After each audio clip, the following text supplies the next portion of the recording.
and then what you believe about God gets through the line a little bit better. They see the relationship. They want to have more of a relationship with you. And again, it's not perfect. It's messy. I mean, these are kids. You know. I mean, I don't know. Carol's better than I am, but they're kids. Right. And So what we want to do is we want to just model being great disciples in the home. And and sometimes, I mean, as a disciple, we get really good at being a disciple when we're at church, right? You see people, and all of a sudden I just get like the Madison Church of Christ smile, right? Hey, great to see you. I start hugging people, you know, and then I walk out the door and I'm going, oh, you know, life's terrible. But when we're like influencing our kids, we guard the connection and then we model just really great attitudes and habits in the house. We model right attitudes about sexual sin in the house. So we see stuff on TV, boom, we're quick to get it off the TV. And that just immediately gets into your kids. Like they see it, they learn. If you're quick and you have kind of a distaste for it, they also imitate that same distaste, and both of our kids are really good at recognizing, you know, they'll at least express in front of us, like, ooh, get that off the TV really quick. And that's a 15-year-old and an 18-year-old. And then finally, guard your connection. Without connection, there is no communication. So Carol already shared all that. And then finally, model getting discipled. Oh, yes. So, you know, something we've always said is, you know what, we're going to talk to the disciplers. Like, well, often in our marriage, it's been the Wilsons or the Gautiers. These are people in the Midwest, obviously. So we would have maybe a family situation, whether could be anything. Like maybe Luke, our son, wants to buy really expensive gym shoes, and he's in 6th grade. So I'm like, you know what? I don't feel good about that, even if he has his own Christmas money. So I'll say, you know what? Let's talk to the Wilsons, and we'll see what he says. And Luke will be like, okay. So we've been doing that forever. They see us going to get advice, because we want them to also go get advice from other people. We all win when we do that. And so one time, so we've also said too, hey, if you have a problem with us, you can call our disciplers. So one time, we're going to soccer, and Luke and I go into soccer game. We're going to meet Tom there at the field. And Luke was dragging his feet. We're going to be late. So on the way, I'm like, of course, I have to tell him this is bad behavior. So I'm like, Luke, you're a part of a team. They all expect you to be there dressed and ready. Like, you know, and so I'm just getting a little bit frustrated. And I'm like, I'm getting frustrated. I can feel it. And then he starts getting mad. And then it's elevating. And I'm like, well, I'm a parent. You can't talk disrespectful to me. You know, it just went. So I get out of the car. And did he grab your phone or my phone? I think it was my phone. No, he came to me. And he grabs Tom's phone, goes back in the car. He's on the phone. He called the Wilsons on me. And then the very next day, we're all in our living room having a family meeting with Tom and Lori Wilson and all of us. But it was great. You know, I had to be super humble, obviously. It's like, but that's what we want them to do. And I want to be humble even as a parent, obviously, and be respectful of Luke. So we all get to learn those situations. But I thought this was a victory, that he felt like he was helpless here, but he's going to go to Tom and Lori. So that's the kind of great, you know, relationships we want to have. That they also, because then they'll be humble people in the campus, and the singles, you know, when they're married. Get advice, put the light on everything. And then they realized it was really powerful, so then sometimes they're like, well, we're going to call the Wilsons. Do it, buddy. Last point. Wisdom protects. Yes. Amen. Really ultimately what you want is you want to pass on wisdom. You know, though it costs you everything, get wisdom, is what the Bible says. And wisdom, we can't protect our kids by just encircling them.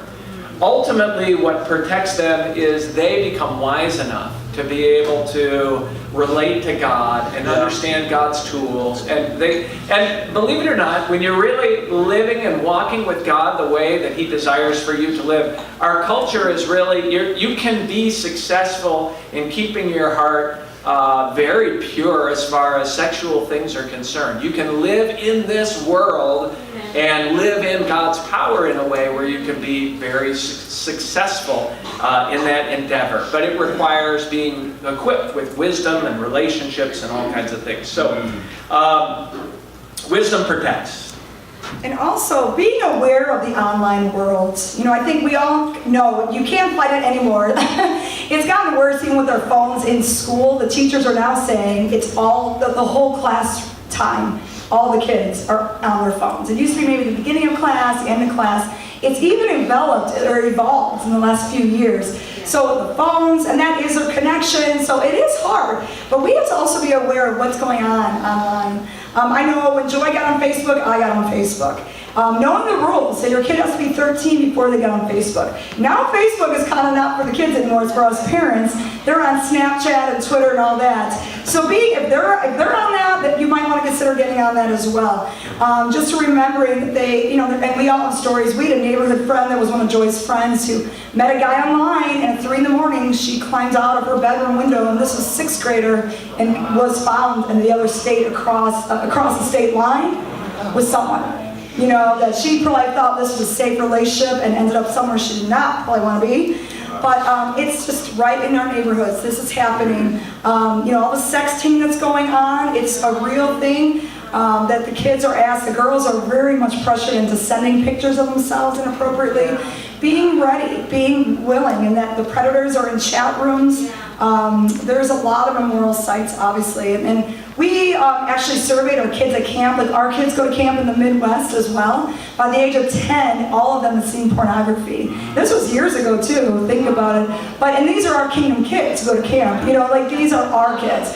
And they're exposed to everything. So just to remember that. And I think asking a lot of questions, you know, when you stumble upon something, you know, even help me understand.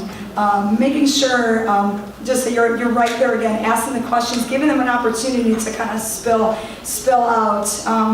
And I think, ladies and everyone, we can't give up on our kids, and we can't be too tired for our kids.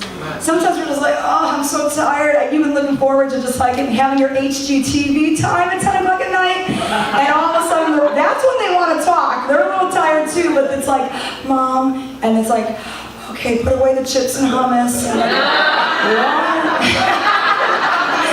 So anyway, but just, you know, we push through for other things. The most precious things are our kids. Yeah. So even when we're tired, we've got to be engaging. We've got to be there for them when they get home. We've got to talk things through and see how they're doing. So just, again, back to that connection. I think also just adding, and I mentioned it earlier, adequately protecting all your internet devices. But even doing that teaches your kids to think that way also. So even our kids think, gosh, you know, I need to be protected. Even my son, he's not allowed on the internet on his phone, and then he'll ask to get on iTunes to buy he'll buy some songs, and then he'll come back with his phone and say, Dad, you got to lock it back up again. And so anyway, I mean, literally, sometimes he doesn't do that. But anyway, but what we want them to see that and get that stuff early, that they're getting that wisdom. That, gosh, you protect yourself. This is not just that Mom and Dad are restricting you. It's you're protecting yourself from the damage of what sin can do to you. I think also deal with problems thoroughly. So if you, like I mentioned earlier, if you discover your kids have got something going on, or they've been exposed to things, or they've been looking at pornography and you've uncovered it, or they've had some kind of sexual relationship in school that has now come out, it's your involvement in getting in there and, as Carol said, asking lots of questions. How did it get started? How long has this been going on? Where were you? I know you feel ashamed, but we really want to help. We want to help you learn to process the life that you're going through. In the same way we all have to process the life that we're going through, they're just younger and they need the teaching so they can get the wisdom to be able to handle it. Next is just teach them critical thinking. That you're teaching them to think about this. I mean, just even having conversations. What do you think? What do you think would happen to you if you watched pornography 2 hours a day for about a year? I mean, what do you think would actually happen to your psyche? What do you think would, and we have the same talk about alcohol and drugs as well. It's like, gosh, it just kills you. Like literally, it's, though people, friends or peer groups who are young are trying to promote this stuff is great. I mean, they're promoters for the very things that destroy all the good things that we have in our lives and in our family. And we just teach them these things. Like just try to do anything we can to have conversations, real life conversations about the real issues that they're facing. And then finally teach them to be even like conviction leaders or internet leaders. It was pretty cool. Our daughter had a great story when she was in, I think she was in 7th grade. She went, what's it called, the Science Academy or something? Science Olympiad. Science Olympiad. She won the Science Olympiad in the 7th grade in Chicago for a couple events. So their team got to go to state. And so they're at state, and even as we were leaving, we said, Joy, whatever you do, no drinking. And she's in 7th grade, and she's a Kingdom kid. She's not a drinker or anything like that. We thought we were being funny. Like we just remembered when we were in 7th and 8th grade, and we were like, okay, no drinking. These people aren't disciples. Well, sure enough, she's in 7th grade. She gets put in the room with the 8th grade girls. Well, what do you think happens? They all open a can of beer, and they all start drinking. These are the smart girls. And the Science Olympiad girls. And then, so Joy starts freaking out, what's going on here? And they start noticing that she's super nervous. And they're like, okay, don't tell on us, as they're drinking their beer. And she's like, and so she just had a moment of courage. She said, well, if you guys all pour it all out, I won't tell on you. And so she made all the 8th grade girls pour out all their beer. And then she left the room and went and slept with the 7th graders after all.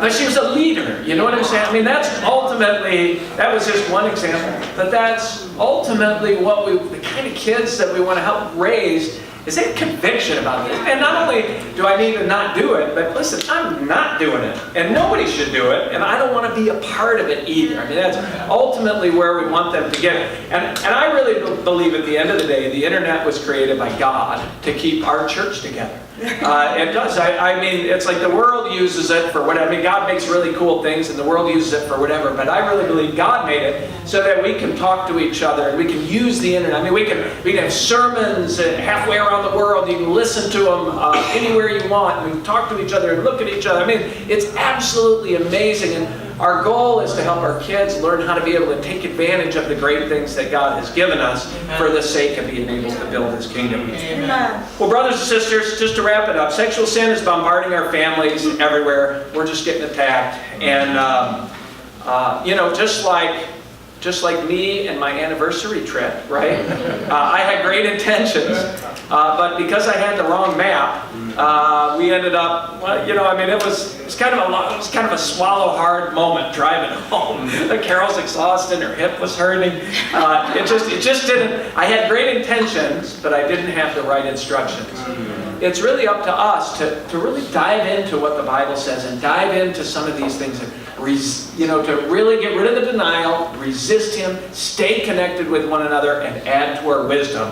And our kids will benefit from just the effort and the heart that we make to make sure that we live God's way. Amen? Amen.